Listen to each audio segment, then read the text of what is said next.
ఇవాళ కాంగ్రెస్ సిఎసి సమావేశం జరగబోతోంది. ఖర్గే అధ్యక్షతన సిఎసి సమావేశం ఉండబోతోంది. నేడు ఢిల్లీ వెళ్లనున్నారు సీఎం రేవంత్ రెడ్డి. సీఎంతో పాటు ఢిల్లీకి బట్టి విక్రమార్క అలాగే మంత్రి ఉత్తమ్ కుమార్ రెడ్డి వెళ్లనున్నారు.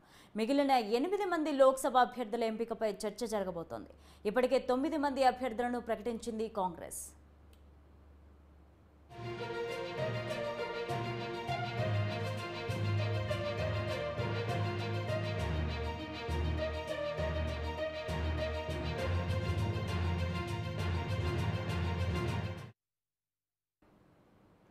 ఇవాళ కాంగ్రెస్ సిఎసి సమావేశం ఉండబోతోంది. ఖర్గే అధ్యక్షతన ఈ సమావేశం జరగబోతోంది. ఇక ఇదే అంశానికి సంబంధించి మరింత సమాచారం మా ప్రతినిధి భవిత అందిస్తారు. భవిత, చెప్పండి, ఎన్ని గంటలకి సమావేశం ప్రారంభం కాబోతోంది?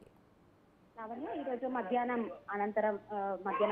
1 గంట అనంతరం సీఎం రేవంత్ రెడ్డితో పాటు డిప్యూటీ సీఎం బట్టి విక్రమార్క మరియు ఉత్తమ్ కుమార్ రెడ్డి ఈ సిఇసి సమావేశం పాల్గొంటున్నారు. సాయంత్రం 5 గంటల తర్వాత సిఐసి సమావేశం జరుగుతుంది. అయితే ముఖ్యంగా ఈసారి 8వ దేశవ్యాప్తంగా ఉన్నటువంటి లోక్సభ స్థానాలకు సంబంధించి సిఇసి భేటీ జరగనుంది. ఈ రోజు తెలంగాణ రాష్ట్రానికి సంబంధించి అభ్యర్థుల ఖరారు చేసే యోచనల అధిష్టానం ఉన్నటువంటి అయితే ఇప్పటికే 9 మంది అభ్యర్థులను ఖరారు చేసినటువంటి ఢిల్లీ అధిష్టానం ఈ రోజు మిగతా 8 అభ్యర్థులను కూడా ఖరారు చేసే దిశగా పయనిస్తుందని చెప్పుకోవచ్చు. ఎందుకంటే ఇప్పటికే ప్రత్యర్థులైనటువంటి ఇటు బీఆర్ఎస్ అటు బీజేపీ ఇద్దరు కూడా 17కు 17 స్థానాలను అభ్యర్థులను కేటాయించడం అలాగే ప్రచారంలో దూసుకెళ్తున్న తరుణంలో అధికారంలో ఉన్నటువంటి కాంగ్రెస్ పార్టీ మాత్రం ఇప్పటికే అభ్యర్థులను ప్రకటించకపోవడంపై కొంత మేరకు అసంతృప్తిగా ఉన్నారు. సందేహాలు వ్యక్తం అవుతున్నాయి. అంటే కాంగ్రెస్ పార్టీలో అభ్యర్థులు లేరా అన్నట్టు కూడా కొంత మేరకు ఊహాగానాలు వస్తున్న నేపథ్యంలో ఈసారి 8 మందిని ఫైనల్ చేసే యోచనలు అధిష్టానం.